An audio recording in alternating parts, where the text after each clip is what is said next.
ದೇರಳಕಟ್ಟೆಯ father Muller's homeopathy ವೈದ್ಯಕೀಯ college ಮತ್ತು ಆಸ್ಪತ್ರೆ ವತಿಯಿಂದ ವಿಶ್ವ ಹೋಮಿಯೋಪತಿ 2019 ದಿನ ಪ್ರಯುಕ್ತ ಕಾಲ್ನಡಿಗೆ ಜಾಥಾ ಮತ್ತು ಬೀದಿ ನಾಟಕ ದೇರಳಕಟ್ಟೆ ಮತ್ತು ತೊಕ್ಕೊಟ್ಟು ಬಸ್ಸು ನಿಲ್ದಾಣಗಳಲ್ಲಿ ನಡೆಯಿತು.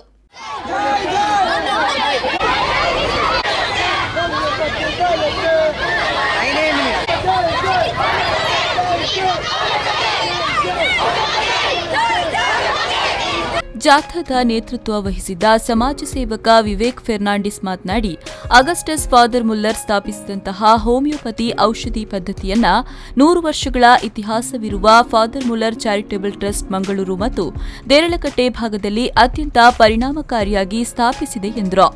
ನಮ್ಮ father Muller Augustus father Muller ಅವರು 1880ರಲ್ಲಿ ಪ್ರಪ್ರಥಮ ಬಾರಿಗೆ ಹೋಮಿಯೋಪತಿ ಮೆಡಿಸಿನ್ ತಂದು ಇಲ್ಲೊಂದು ಎಸ್ಟಾಬ್ಲಿಷ್ ಮಾಡಿದ್ರು. ಆನಂತರ ದೇರಳಕಟ್ಟೆಯಲ್ಲಿ ವಿಶಾಲ ಜಾಗದಲ್ಲಿ 2006ರಲ್ಲಿ ಬೃಹತ್ತಾದ ಒಂದು ಮಹಾವಿದ್ಯಾಲಯ ಹಾಗೆ ಆಸ್ಪತ್ರೆಯನ್ನು ಮುಂದುವರಿಸಿದ್ರು. ನಮ್ಮ ಫಾದರ್ ಮುಲ್ಲರ್ ಚಾರಿಟೇಬಲ್ ಇನ್ಸ್ಟಿಟ್ಯೂಷನ್ ಅಲ್ಲಿ ನಿಮ್ಗೆ ಗೊತ್ತಿರಬಹುದು 100 ವರ್ಷಗಳ ಇತಿಹಾಸ ಇದೆ.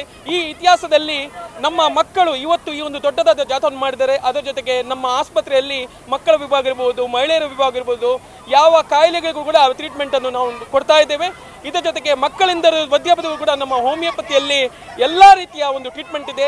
ಸ್ಪೆಷಲ್ ಆಗಿ ಏನಂತ ಹೇಳಿದ್ರೆ ಇದರಲ್ಲಿ ಯಾವುದೇ ರೀತಿಯ ಅಡ್ಡಪರಿಣಾಮ. ಸೊ ತುಂಬಾ ಖುಷಿ ಆಗ್ತಾ ಇದೆ. ಇವತ್ತು ನಮ್ಮ ಎಲ್ಲ ಮಕ್ಕಳು ಜೊತೆಗೂಡಿ ಇವತ್ತು ಹೋಮಿಯೋಪತಿಯನ್ನು ಸೆಲೆಬ್ರೇಷನ್ ಮಾಡ್ತಾ ಇದ್ದಾರೆ.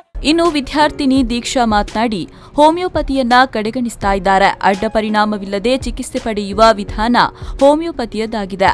ಇದನ್ನ ಜನರಿಗೆ ತಿಳಿಸುವ ಪ್ರಯತ್ನ ಜಾಥಾ ಮೂಲಕ ನಡೆಸಲಾಗಿದೆ ಎಂದರು. ಜನಗಳು ತುಂಬಾ ಹೋಮಿಯೋಪತಿಯನ್ನು ಕಡೆಗಣಿಸ್ತಾ ಇದ್ದಾರೆ. ಆದರೆ ಈಗ ಎಲ್ಲರೂ ಹೋಮಿಯೋಪತಿಗೆ ಬರಬೇಕು ಅಂತ ನಾವು ಕೇಳ್ತೇವೆ. ಬಟ್ ಎಲ್ಲರೂ ಅಲೋಪತಿ ಅಂತ ಅಂದ್ಕೊಂಡಿದ್ದಾರೆ. ಬಟ್ ಈಗ ಎಲ್ಲರೂ ಹೋಮಿಯೋಪತಿಗೆ ಬರಬೇಕು ಅಂತ ನಾವು ನಮ್ಮ ಸ್ಟೂಡೆಂಟ್ಸ್ ಮೂಲಕ ನಾವು ಕೇಳ್ಕೊಳ್ತೇವೆ.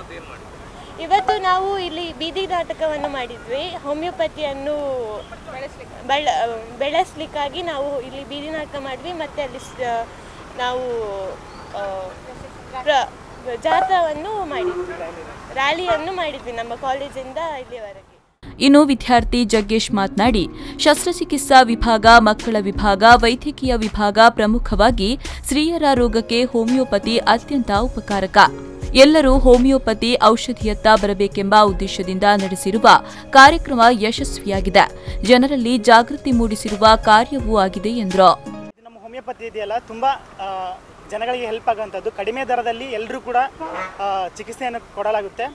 ಇದರಲ್ಲಿ ಎಲ್ಲ ಭಾಗದಲ್ಲಿದೆ. ಶಸ್ತ್ರಚಿಕಿತ್ಸಾ ವಿಭಾಗ ಆಗಿರ್ಬೋದು, ಮಕ್ಕಳ ವಿಭಾಗ ಆಗಿರ್ಬೋದು, ಅಥವಾ ಮೆಡಿಸನ್ ವಿಭಾಗ ಆಗಿರ್ಬೋದು, ಇನ್ನೂ ಹಲವಾರು ವಿಭಾಗಗಳಿದೆ. ಅದರಲ್ಲಿ ಎಸ್ಪೆಷಲಿ ಅಂತಂದರೆ ಸ್ತ್ರೀಯರ ರೋಗಗಳಿಗೆ ತುಂಬ ಉಪಯೋಗವಂಥದ್ದು ಹೋಮಿಯೋಪತಿ. ಹಾಗೂ ಯಾವುದೇ ಥರದ ಸೈಡ್ ಎಫೆಕ್ಟ್ ಕೂಡ ಇಲ್ಲ ನಮ್ಮಲ್ಲಿ. ಎಲ್ಲ ಜನನೂ ಹೋಮಿಯೋಪತಿನ ಇವಾಗ ತಾನೇ ತಗೊಳ್ತಾ ಇದ್ದಾರೆ. ಜನ ಎಲ್ಲರೂ ಇದನ್ನ ಬೆಳೆಸಬೇಕಂತ ನಾನು ಕೇಳ್ಕೊತಿದ್ದೀನಿ. ಈ ಸಂದರ್ಭ ಫಾದರ್ ಮುಲ್ಲರ್ ಚಾರಿಟೇಬಲ್ ಸಂಸ್ಥೆಯ ನಿರ್ದೇಶಕ ಫಾದರ್ ರಿಚರ್ಡ್ ಕುವೆಲ್ಲೋ, ಆಡಳಿತಾಧಿಕಾರಿ ಡಾಕ್ಟರ್ ವಿನ್ಸೆಂಟ್ ವಿನೋದ್ ಸ್ಟಾಲಿನ್, ಸಮುದಾಯ ವಿಭಾಗದ ಮುಖ್ಯಸ್ಥ ಡಾಕ್ಟರ್ ಸ್ಟಾಲಿನ್, ಎನ್ಎಸ್ಎಸ್ ಸಂಯೋಜಕ ಡಾಕ್ಟರ್ ಸೆಬಾಸ್ಟಿಯನ್, ಪ್ರೊಫೆಸರ್ ರಂಜನ್ ಉಪಸ್ಥಿತರಿದ್ದರು. ನಮ್ಮ ಔಷಧಿಯನ್ನು ಸರಿಯಾಗಿ ಪಾಲಿಸಿದಲ್ಲಿ ಖಂಡಿತ ಅವರು ಪಂಪನ್ನು ಬಳಸದೆ ಆರೋಗ್ಯವಾಗಿರಲು ಸಾಧ್ಯವಿದೆ.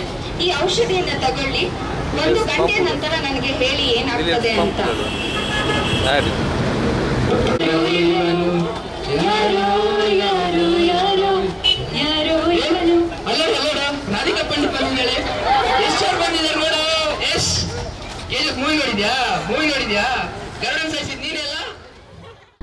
Arif Kalkatta, V4 news 24/7 Deralakatte.